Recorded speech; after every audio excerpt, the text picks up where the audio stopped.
Hello, everyone, and welcome back to IATEFL Live. We are now officially in the final stages before the upcoming IATEFL conference in Brighton. And you can probably feel it. We've had a lot of shows every day this week, and there's this excitement, anticipation, and a little bit of chaos behind the scenes.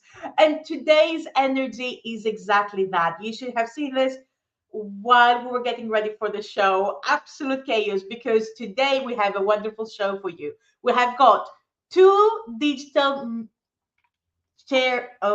let me show you. So we have got two digital committee members. Hello, Nikki and Anka. Hello, my love. And hello, Anka. I haven't seen you for ages. No, true. Sorry. For those of you watching us from home, just to let you know that this is the first time we three are meeting live since, I think, forever. Yeah, exactly. The three of us. I Skyped off the 25th of September, and it would have been the last one before then. So there you go. So this school year, for sure, we haven't seen each other. Yes. And this is a great reunion. So welcome back, ladies. And of course, today, as I was saying, we have got two members of the digital committee. We have got two trustees with Chris, our IATEFL President, joining us. Hello. Hello, Chris.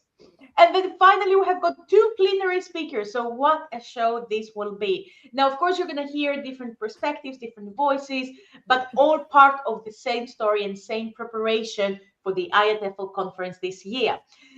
So wherever you're joining us from today, write in the comments where you're joining us from, say hello. If you're coming to the conference, let us know how you're preparing for the conference, because this is what we will be asking Chris and our two plenary speakers about. And also let us know, if you're not joining us this year, is how you are going to stay informed about the IATEFL conference. So are we ready to start the show? Yeah. Amazing. So Chris, we're going to leave you with Nikki. We're going to leave you with Anka. Forget what I said. So we're going to leave you with Anka. It's the excitement. It's this kind of lovely chaos that we're just talking about. So Chris, we're going to leave you with Anka to give us little secrets. By the way, Annie from the IATEFL office yesterday gave us some secrets from the exhibition hall. So they're not secrets if she's giving them away. Well, you need to watch the show. They're not secrets anymore, though, are they? You see. Well, exactly. So we will be asking you as well to share some secrets with us from, the behind the scenes and the conference. And we will see you both in a bit. Hi, Chris. Honored to be interviewing you, my favorite president at the moment. Well, there's only one of us, actually, Anka. Well, for IATEFL, there is. I was thinking of yes. like the broader selection of presidents out there, but yes, also, of course, my favorite IATEFL president. Secrets then? Well, something that's it's not exactly a secret, and it should be something that everybody knows, is that people like me and the other trustees, we are involved in conference planning, and the conference committee do quite a lot of work, but all the work really is done by our wonderful team in head office, who are extraordinarily well organized, focused, getting more and more focused, and very busy. I mean, I meet with them on a fairly regular basis, and we had a meeting this morning, and they're just amazing. And so hats off to them, basically. We trustees, we do our bit, and other volunteers do their bit as well. But whether it's not exactly a secret, but it's something everybody should realize just how much the head office team do. They're quite amazing. So, as I say, hats off in their direction. Very true. And I think this is not a secret that they're very humble, but very good. But they're so humble, I doubt that's a secret that Annie would have told you. No, I knew. I know how much they do. We all know they do all the work. Yes. Yeah, exactly, yes. What are the secrets? Or? Well, I don't know about secrets and things, but I think around the conference itself, the kind of my secret in sort of managing, I mean, going to IATEFL for quite some years, is especially new delegates, new visitors, but even for more seasoned IATEFLees, is plan everything, plan your days. And as kind of sub-secret of all that is, do not spend all day in the conference. It's, you know, like all these modern buildings, there's not necessarily many windows, and you're underground sometimes. Get outside. My secret to staying relatively sane, you may not agree, is to get outside, get in the sun, go, if there is any sun, being the UK, hopefully there will be, go for a walk on the beach, go to the pier, walk in the town. Brighton's a great place to do that kind of stuff. You can immediately, unlike other cities, you're right, and the conference centre is right on the seafront, so you can get out there and just get away from it. And I think that's really, really important. You get much more out of the conference if you take some time out. And time out, I don't just mean sitting in a corner having a coffee. I mean actually going outside. I think it's really important. I always try to do that when I can. So that's where we can find you if we can't find you inside. Yeah, I mean, on the beach. On the beach. Sounds perfect, but as you said, might be raining. It is the UK. So on the beach might not actually mean with a nice smoothie or cocktail in the sun, but if you are at the conference though, what is the thing you're most looking forward to about Brighton? For me, I mean, obviously I spent a lot of time going to IATEFL before I was an office holder, so the experience is very different now. There's a lot of running around and sort of trying to be helpful and not always being helpful, but trying to. But for me, it's obviously there are the sessions, loads and loads of possible content, but it is meeting people and seeing people. For me, it's a people opportunity, because the trouble with ELT is, or the great thing about ELT, but also the problem is that we tend to be scattered all over the world. And IATEFL, in many cases, I see people only see once a year or once every 2 years or something when they come to the conference. So it's a really, really important way of catching up with people. And I think, you know, COVID did a lot of damage to our ability to sort of, you know, work together with people. And I absolutely take advantage of the opportunity for people-to-people time. I think it's so good for that. And I know it can, because it's a big event, it can be a bit overwhelming for people sometimes. There's lots of people running around. And I would say to first-time visitors, especially if you're on your own, you might think, oh, what am I going to do? All these people running around, they all seem to know each other. Is to go up to people and just say hello. I'm so-and-so from wherever you're from, and I teach primary, secondary, university, whatever you teach. Nice to meet you. And yeah, we're much friendlier than we look, I think. Generally, we're very, very open to people, because I think it's that person-to-person interaction that's so great about IATEFL. And obviously the evening events that facilitate that, and you know, the opportunity to have coffee and a drink with people, all these sorts of things as well. But I take advantage of that, or took advantage, a bit less than my current role, because I'm rather busier. But when I was simply a delegate, as well as going to talks, or whatever events are on, we're spending time with people. But it's very good that you're pointing this out. Sometimes forget that it is very social conference, and everybody is always catching up. But I also recall the first time I went myself, I never felt as lonely as just walking through a massive building with thousands of people who all seem to know each other.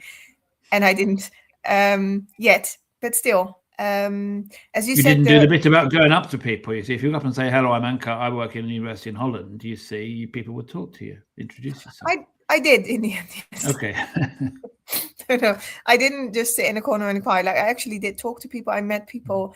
And I think, as you said, the social program really helps with this as well. It does. So even if you don't feel like walking up to strangers and introducing yourselves, which is actually really normal at IATEFL, so please do. There is the social program also that makes it easier. And throughout the day, I think we have a lot of activities at the IATEFL stand, at other exhibition hall stands, that might help with getting to know people. Yeah, I mean, the networking opportunities, well, and once you get to look through the program, you'll find networking opportunities specific to the kind of teaching that you do, these kind of institution you work in, where you can meet people who have the same work experience, work background as you, which is great. But also, I think the good thing about IATEFL is you meet people from work in ELT, but that's about the only connection you've got, who work in a completely different bit of ELT, teaching completely different kinds of students, whatever. And you have a chance to meet them. And that's another thing that I really like. I think it's quite important at this sort of event that you go outside your comfort zone a little bit. And that's a cliche, but I use it anyway, to go and meet people who work in a different context from you, that maybe in a country you know nothing about. Really important to do that. Oh yeah, and our contexts are all so different. They can differ per school or institute, let alone per country. Or so yeah, no, I think that's definitely things. How is it going in preparations? Well, I've just literally come from a meeting now, actually. All the big stuff is in place. We're now drilling down to the more detailed parts, the kind of fine tuning of the planning. But I mean, everything is organized. We're ready to go, basically. Not quite yet, but we will be ready to go on the first day. But as I say, it's fine tuning now, deciding the roles that different trustees will do, who's going to be introducing which plenary speakers, how we're going to do it, these kinds of things, making sure everyone who's running the social events in the evenings is in place. So it's that level of planning now. And the program is out. Everyone can have access to it, and the app as well, which I think I really like the apps. They're simple and easy to whiz around and find where you're supposed to be and what you want to see. So the big stuff is obviously all in place, and I'm currently chairing the publications committee, but I'll be moving to the conference committee next year, and I'm already thinking about speakers for 2027. We have to think that far ahead for the big stuff, but we're down to detailed elements now, and it's kind of gets to April and you realize this is actually happening. It's actually quite soon, because when you think about the conference, at least from my point of view, January to April, it's a long way away. Oh, it's a lifetime away. Actually, it's not. And now, of course, it's got much closer. So it all feels very real. And I'm thinking about things that I'm going to do in detail, the kind of smaller things, as I say. But we're ready for you, and it's going to be. We've got a great lineup, including the two gentlemen who are with us today, who are going to be really something. But we have a great lineup, both the plenary speakers, and I was looking through the program earlier today at all the other talks and sessions. There's so much going on, and that's what I say about planning. Choose carefully, because time is limited. You can't go to everything, and take some time out as well. So basically they're saying, do your homework, try to figure out like a couple highlights, pick those and definitely go to them, and then mind yourself and just enjoy the rest of the conference. I think so. It's fun. It's great fun. I mean, I love conferences, but I think it's the sessions. It's also the people. It really is spending time. Just there's nothing really beats someone perhaps you haven't seen for 5 years in some cases, and just having a cup of coffee with them and catching up. And I think that there's a certain magic in that sometimes missing in our community, because we are so scattered around the world by the nature of the work that we do. We are, and we're always busy, and we're always on our way, especially at a conference, to the next talk or to the next thing. Absolutely. And being on to the next talk, it's quite a big building, so make sure you kind of get an indicator of where the rooms are. Though we've got our wonderful stewards who will always help you. They'll always guide you, and don't just wander around hoping you'll find the room. If you think you're not quite sure, grab a steward. Say, "Excuse me, where's X?" and they'll get you there in a few minutes. But also you'll get familiar with the building over the first couple of days. But good, you're pointing that out. I forgot about Brighton, but Brighton really was a bit of a maze. It is. There's lots of corridors and things. You got to learn your way around it. But we've got stewards stationed all over the place, and plus there's also the venue team who work for the venue rather than working with IATEFL. They're great. Security staff are great. They'll push you in the right direction. But don't. It's not a building that if you wander around you'll eventually get to the room. You'd be quite lucky if that happens. You ask if you need help. Ask. That's what they're for, basically, and they'll be delighted to help you. Oh yeah, wander around and you'll definitely find a room, but maybe not the one. A may not be the one you wanted, or you finish up in the sea. Yes, if you go the wrong way, but the stewards will guide you very quickly. Hey, you just said just now that you're like in the last stages, rightfully so, because I think it's 2.5 weeks until we get started. So in the last stages of sort of dividing the tasks and who gets to do what and who gets to like introduce which plenary, and you're the president. Is there any task that you say, well, I have the power, I'll take it. This is mine. Well, I hope I'm not that presidential. But I will be doing the opening of the event. That's the normal thing to do, and which will be a nice thing to do. No, I think we choose who we want to introduce, and I know who I'm introducing. But it is the problem I have is very often I get invitations to be in two places at the same time, which I'm not very good at doing. So particularly in the evenings, I've got lots of parallel social events. I'm going to try and figure out how to be in two places at the same time, as I say, and try not to get lost. Are you saying you're not going to have dinner with us at the digital committee every? I'm having dinner with you on Sunday night. After that, I can't guarantee.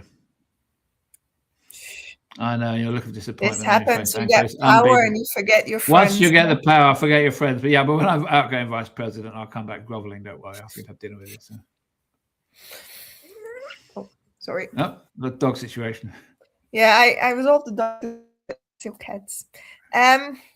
Sorry, distracted.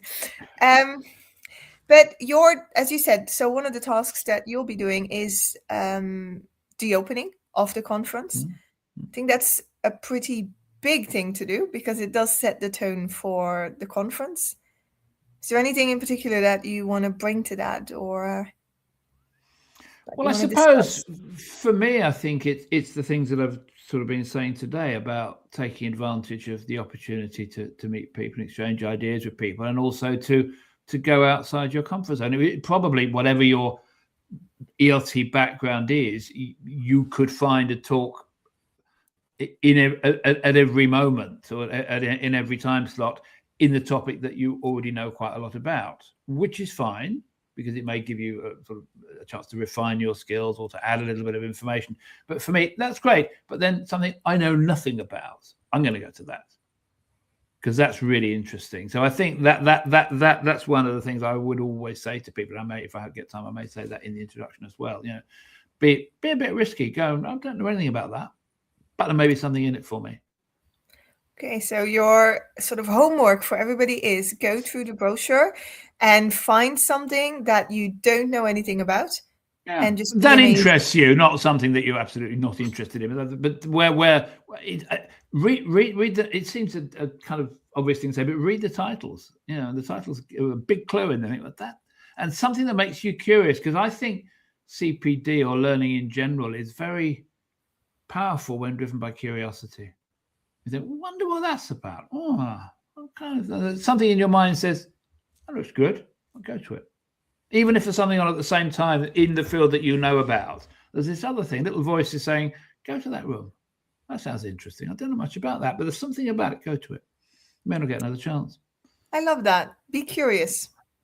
I really genuinely believe that curiosity. I really think. I think it's something if we can get curiosity in our students as well, our lives are a lot easier as teachers if they really want to find out what's on the next page or what happens next.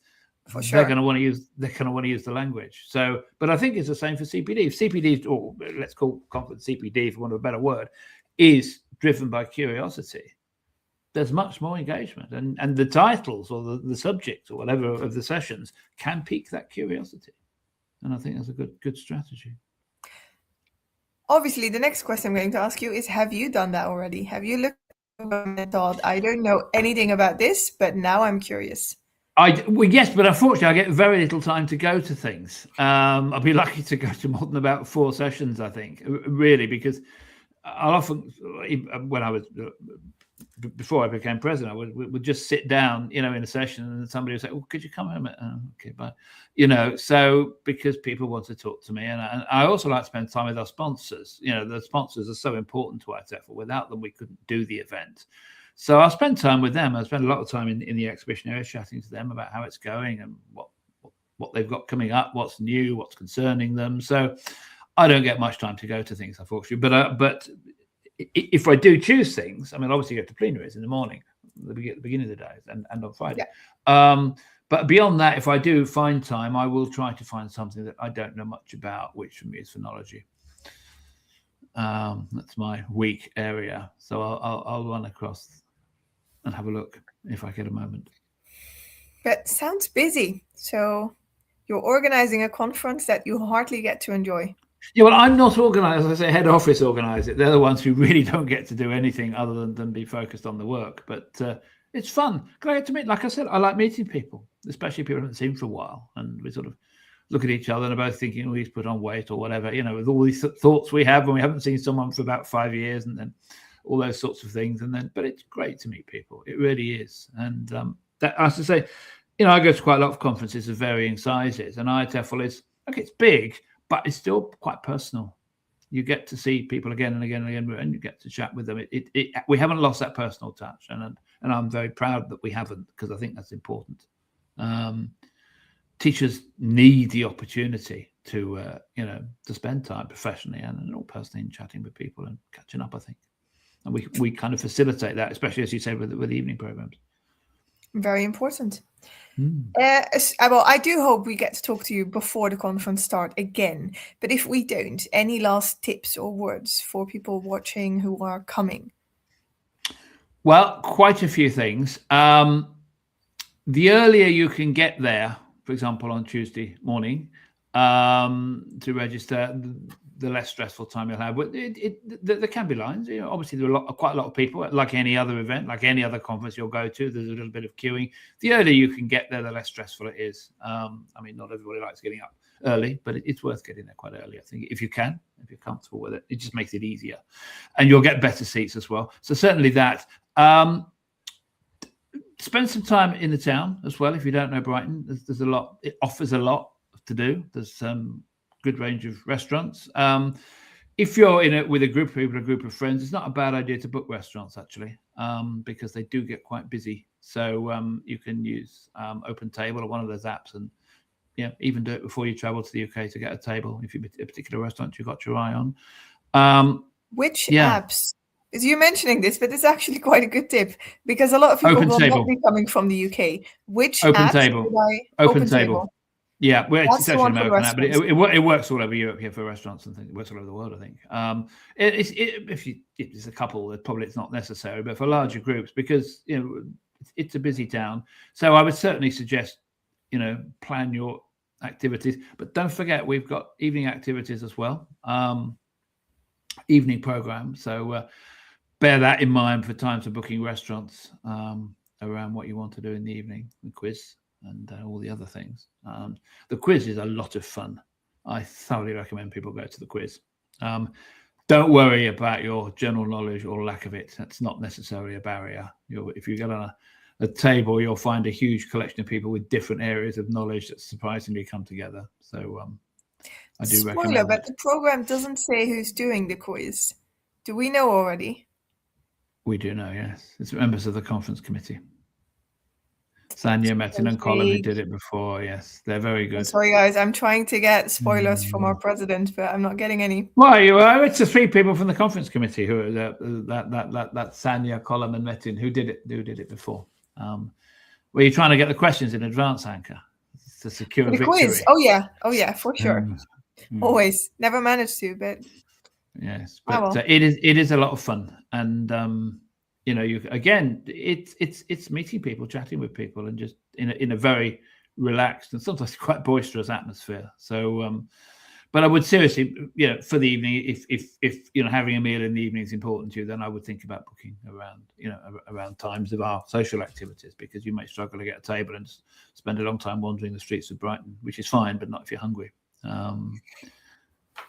And as I say, it's a fairly small town, the centre, to walk around, but it is quite hilly.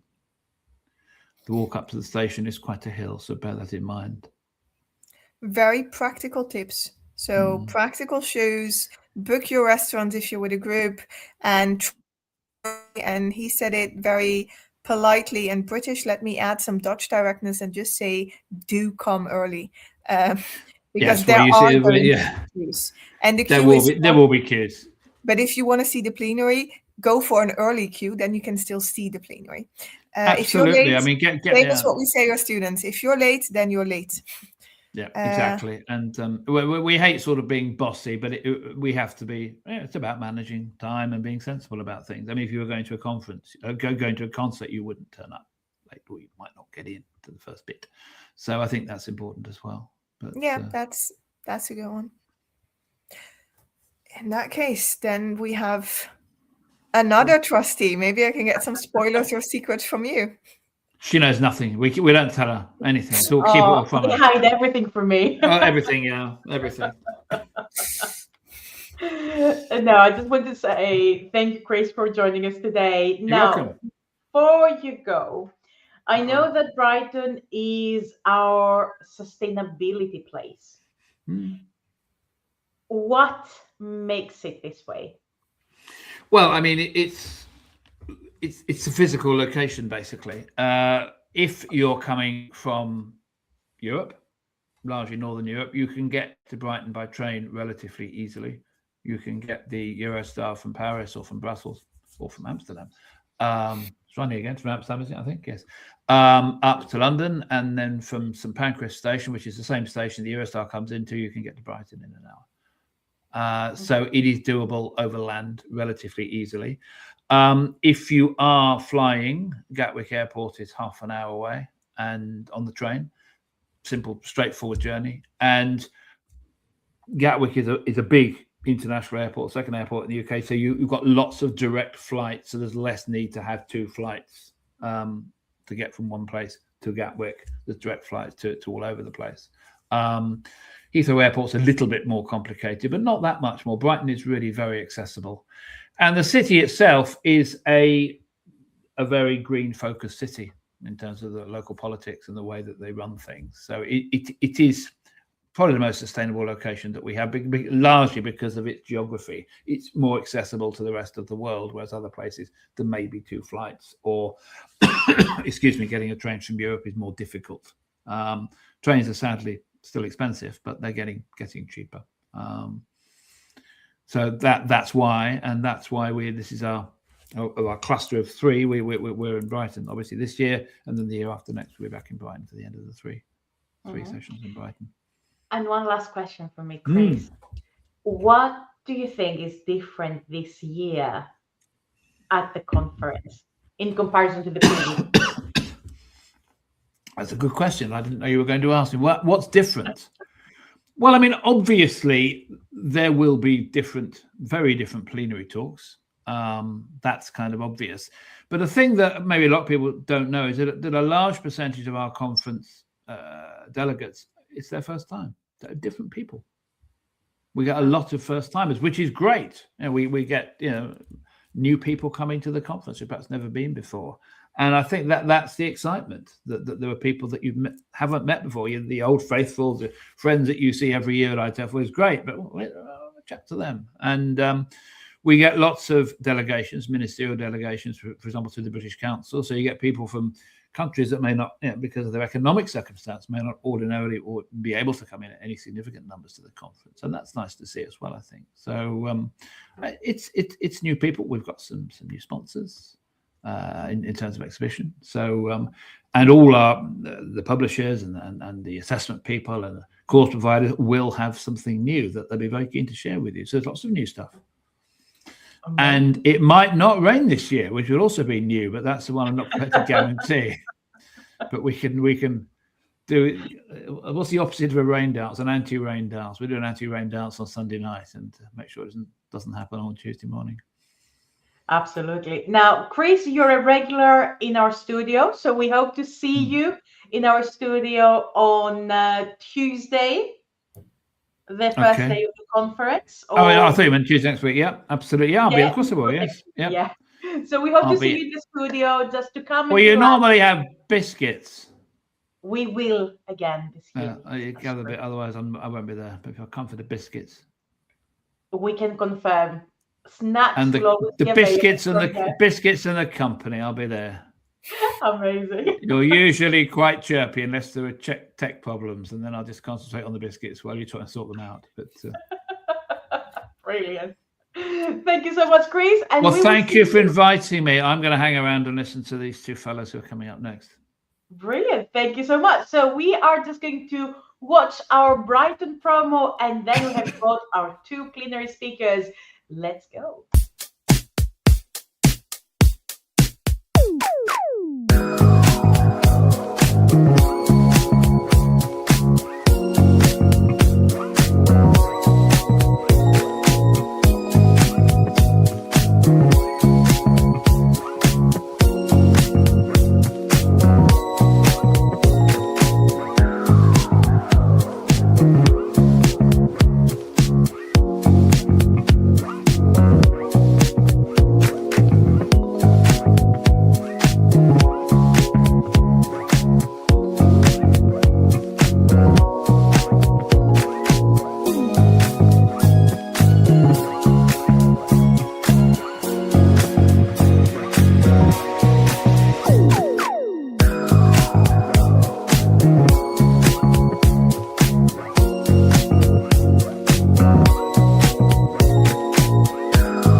Want to say hello, and then we're going away. Bye. Hello, you two. Hi. Lovely to see you both. Absolutely delighted that I get to chat to you this afternoon. For anyone who doesn't know, this is Richard Chinn and Danny Norrington-Davies, and they are our wonderful plenary speakers on Wednesday morning. How excited on a scale of 1 to 10 are the both of you? Excited is an interesting adjective to use. Yeah. We are. I can give you a score for nervous, but excited. Oh, no, you'll be absolutely amazing. But yeah, I do understand the nerves 100%. Guys, for anyone who kind of hasn't met you yet or doesn't know about the two of you, can you just tell us a bit about yourselves, where you started, what you do in the industry? Yeah, maybe Rich, if we could start with you. Sure, yeah. So I'm Richard Chinn. I've been in English language teaching for about 22, 23 years now. Could be more. I think I've stopped counting, but definitely over 20. And for a lot of that time, I've been a teacher trainer, and I've worked on initial teacher training courses like the CELTA, the Delta. I've done lots of bespoke training here in the UK and abroad. And my current role is teaching at King's College London on the MA TESOL programme, which I teach a lot on. And I supervise dissertations on that. And also I teach on the BA Language and Linguistics course as well here at King's. But I'm still very much associated with International House London, where I met Danny 15 or 16 years ago. Thank you, Rich. And you've actually just finished teaching, haven't you? Literally. So if I'm a little slow, you might need to prompt me a bit, because my head's still in the classroom thinking, did I cover everything I needed to? Okay, well, thank you. That was great. So Danny, tell us about you. Hi, yeah. So my name's Danny. I'm also a teacher and teacher trainer like Rich. Been doing this for about 31 years now. So I was a teacher for a long time, mainly working in the UK, and kind of got into training about 20 years ago. I've been at International House for quite a long time after a bit of a spell at King's, doing the same sorts of things as Rich, CELTAs, Deltas, teaching. I've got a nice intermediate class at the moment. I'm doing a lot of bespoke courses, things on materials development and emergent language, learner agency, things like that. I'm a writer as well, written a book with Rich and a book before, and yeah, first big plenary coming up. So that's me. Yeah. Oh, well, so let's talk about this. So your book, which I was privileged to be at the launch of a couple of years ago at International House, all about emergent language. Do you want to tell us a little bit about that? Yeah, I mean, it's something me and Rich got into a long time ago, before we knew each other really, and we'll be talking about that during the plenary actually, so we won't give too much away. But when we started working together on courses, we really wanted to make that a key feature. So emergent language is the unplanned language that comes up in the lesson. So it's not part of it's not your target language. It's not what you plan to teach. And we just really enjoyed working with it. Worked with it a lot in our teaching, and wanted trainees on things like CELTA to kind of get used to working with it. And we just found we were doing so much work around it. We decided, let's do a book. I was doing a lot of classroom research, and Richard was doing a lot of sort of training and dialogues with teachers. We thought if we put these two things together, we might have something to say. And we've been banging on about it ever since. Yeah. Everyone wants to know. But I mean, this is interesting because I've worked with you guys on CELTAs at IATEFL London, and I have to say that was the first time that I was actually introduced to emergent languages, as a session. I'd heard about it. Oh, I thought someone was joining us. Emerging, and they've left. Yeah, so that was the first time I'd kind of really worked with it a bit more, and it was super interesting. And is that, I mean, how long have you kind of been working with emergent language? Isn't it something we always do instinctively in our careers, or is this something that has to be pointed out to us? Yeah, I mean, I think in communicative classrooms where there's a focus on meaning, quite naturally, and especially in the typical EFL classrooms where you've got a small class, you're going to help learners how to say things. That's working with emergent language. Yeah. If you think about learning a language outside the classroom as well, we constantly come up against, emergent language arises constantly. It's part of the natural process of learning. When you're trying something out, you hit a wall, you find a way around it, or you get some support to get through it. In a basic sense. So I think we've talked about this quite a lot, and I know we've talked with you, Nikki, about it in the past as well. But I think it's something instinctively I was doing in my teaching. I know Danny was saying the same as well. And it was working, sort of with people like Nick Bilbrough years ago, who was used to do a session on his CELTA on Teaching Unplugged. And so the term emergent language was around when I was a very new teacher, and those ideas were there really. It wasn't really. I think me and Danny have talked about this. We hadn't really sat down to go, this is a course we're going to talk about emergent language. It was actually reflecting on some of the feedback that we found in a booklet that trainees had made for us about our maxims and things that we say. That back in 2012 we were doing a course together, and this is the kind of feedback that we were giving. So I think it was part of our practice. But what we noticed, the more and more we work with teachers, is that there's a gap often in them responding to moments of emergent language in class or emergent language episodes. And I think that's what really brought it into our consciousness, and very much in the staff room at IH, talking about how do we help people work with emergent language when it comes up, because we were giving feedback on it and we noticed that this was a thing, I think it was a sort of idea that if you'd see people on CELTA, they would work with emergent language. Someone would say something that maybe was not pronounced very clearly, and the teacher would just quickly say what the word was. So you could see these complete novice teachers or fairly new teachers or fairly inexperienced teachers actually doing it. But what we kind of thought was, if you teach people about it, does it speed up the process of working with an emergent language? Because I think we just believed we developed the skill over time. As I guess we got better at listening and less panicked about going off plan and less worried about knowing the answers and stuff, the stuff that comes with experience. I do think we've done things that speed up the process. And but not just working with emergent language, but working with what students say anyway. So responding to their ideas and opinions a little bit more, rather than just kind of going, okay, good. It's a lot more than that. Exercise 2. Yes.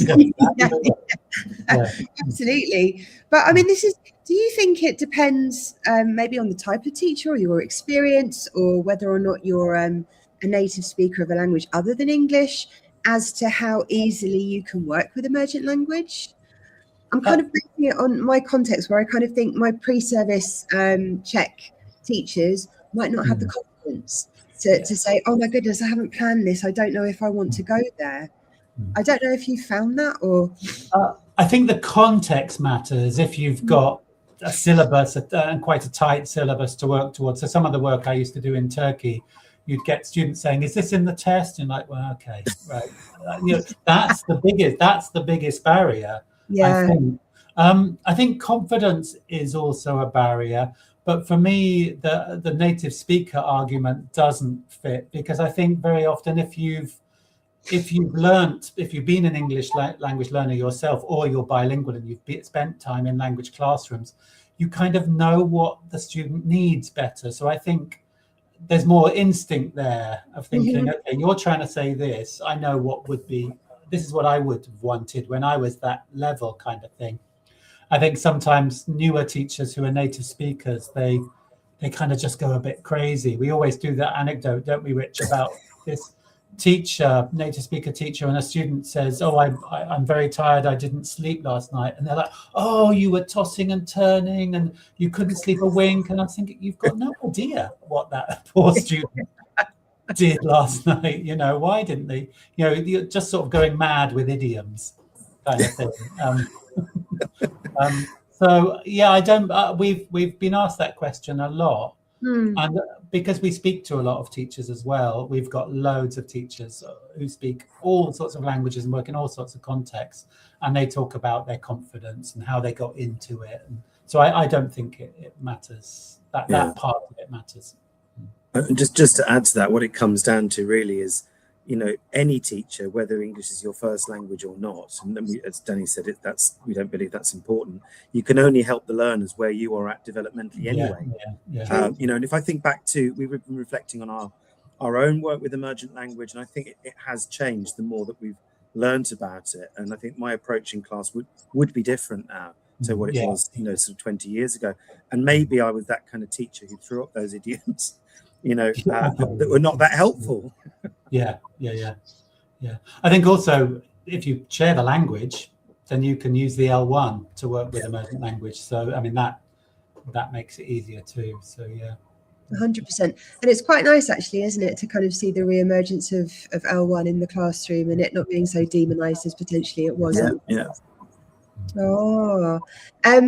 So without giving the game away, what can we expect to hear during your plenary?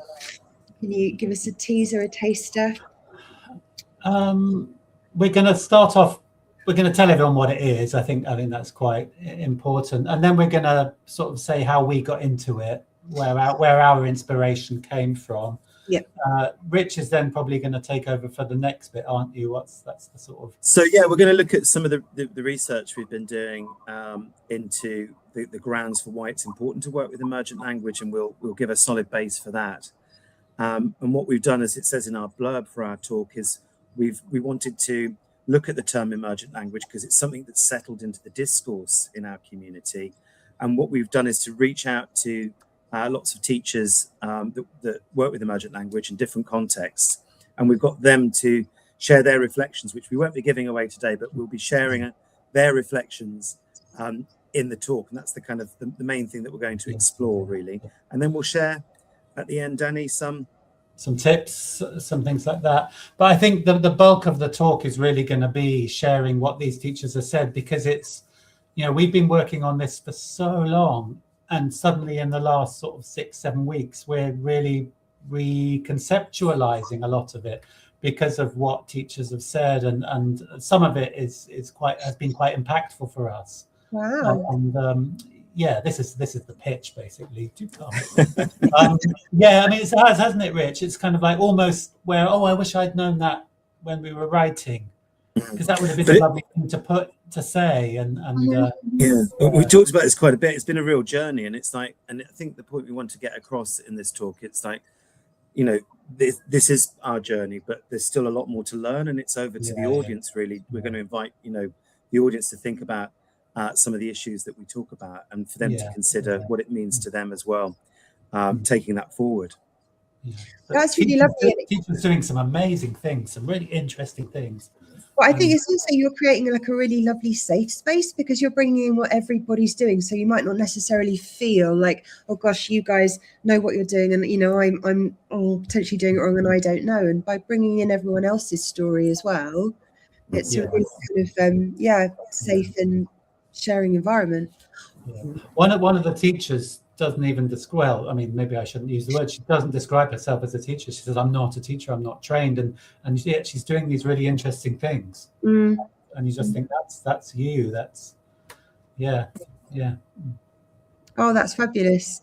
Well, if I don't know, if that doesn't encourage people to come to your talk, I don't know what will. Before we go, do you have, I was listening to Chris and Anka just before, do you have any tips for surviving IATEFL or making the most of it? What would you guys advise? Don't try and see too much in one day. That's, Yeah. I know you're both nodding that. I can't do it anymore. My brain explodes, and then I can't remember anything that's come out of it. Do keep notes of the sessions. What I find not useful, I often take pictures of slides and then I never look at them again.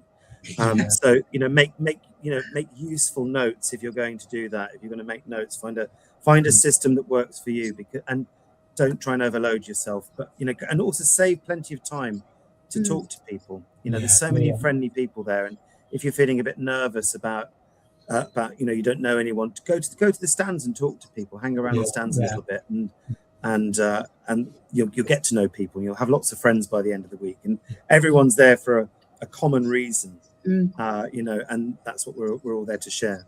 Yeah, workshops are good to go to because they often, they will get you into pairs, and so that's a really good way of meeting people. But don't try and go too much. Get out and walk about and have an ice cream and stuff like that. And Chris, going to some of the social stuff, come to the quiz because defending champion. Seriously, did you win? That's the only reason we got asked to the plenary, apparently, isn't it? Because you won the quiz last year. Yeah. Interesting. If you go to the quiz, get yourself on a multilingual, multi-context team. Because then you've got. Then you've got more of a chance. Interesting.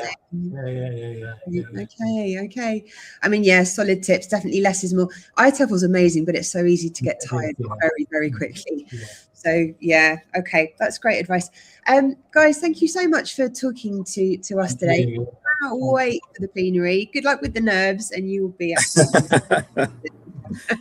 Thanks, Nikki. Thank you. Thank you so much. Looking forward to seeing you. Bye. Bye. Bye-bye.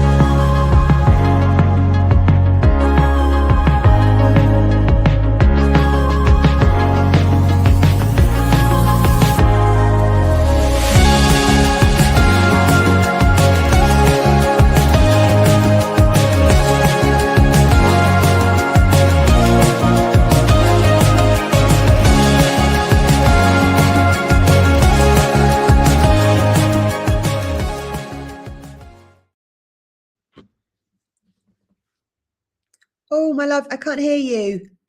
It's the typical you're muted situation. What a show. Well done. I mean, that's so exciting. The plenary, every single plenary speaker we've had so far, we've had Laura, we had Patricia, we had Rachel, we now just had Danny and Richard. And Laura is also joining us live from the conference as well. We are trying to rearrange either this or a pre-recorded message.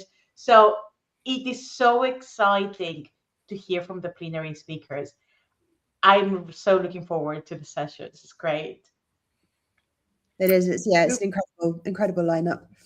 I do see in the comments someone asking, are we allowed to ask questions? No worries, Yes, you are please allowed. do. Yes, please. Exactly. Yes, feel free to ask us any questions. These live shows are for you to connect, to ask us questions, anything you want. Now, because we've been asking our guests how they prepare for the conference. So this is my question to you too. How are you preparing for the conference?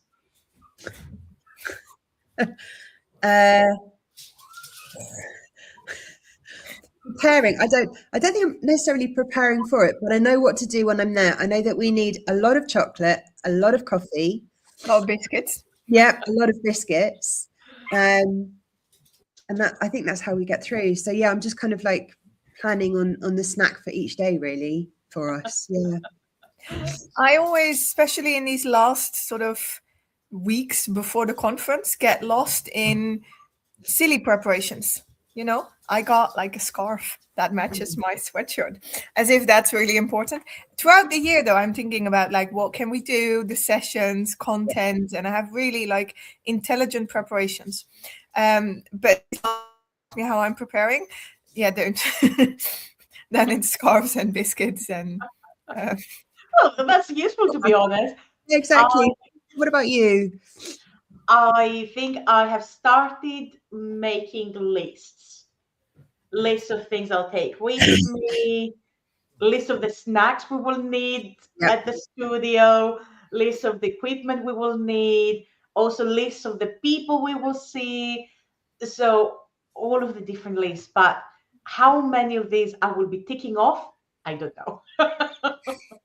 Yes, I'm good at making lists, but because of all of the things that have been happening, as Chris said before, there's so many things happening backstage, and yeah, it's that a lot.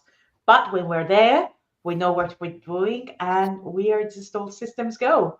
It's just our happy place. It just feels like home. It is. Yeah, it's true. It is. It is. And it's And coming around so fast. Knowing we'll get there in 2.5 weeks, it's like it's our happy place, so I can't wait. Also, I'm getting stress. It's like there's so much we still have to do. You know, it's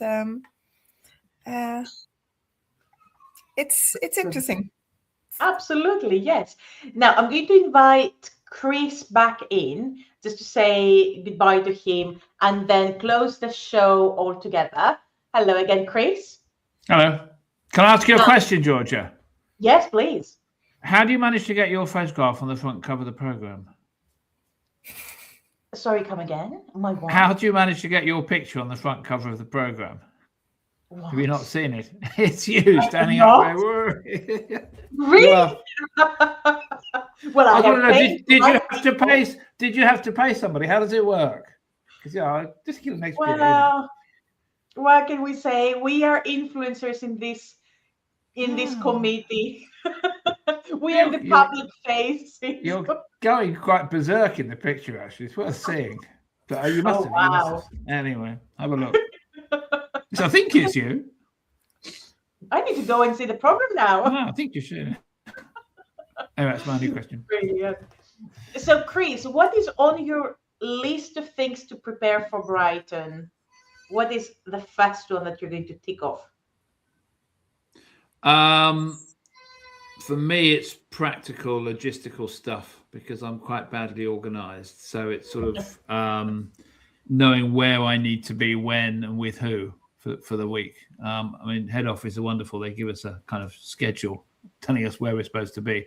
It's that level of organization that gets to me because I'm not the most organized person in the world.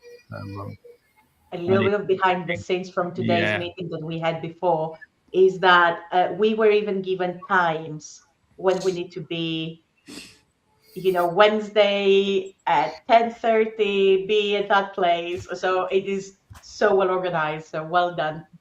We will be replaced with bots eventually. You know that. It's only a matter of time. There'll be robots instead of trustees quite soon, I think. Absolutely. I would like to see a robot doing the shows. I don't know about that. No? But it's the digital committee. Yeah, there is a limit. There's a limit, I think. Well, thank you all very much for joining me today. Our next show is going to be on Friday, 17th of April, just before the conference, when we will be talking about the final preparations. So your well-being, what to get with you, what to take with you, and all of the little things. It's a traditional, the annual show when we get everyone ready for the in-person conference. So join us, watch this space, and we will see you on the 17th. Bye, everybody. Bye. Thank you.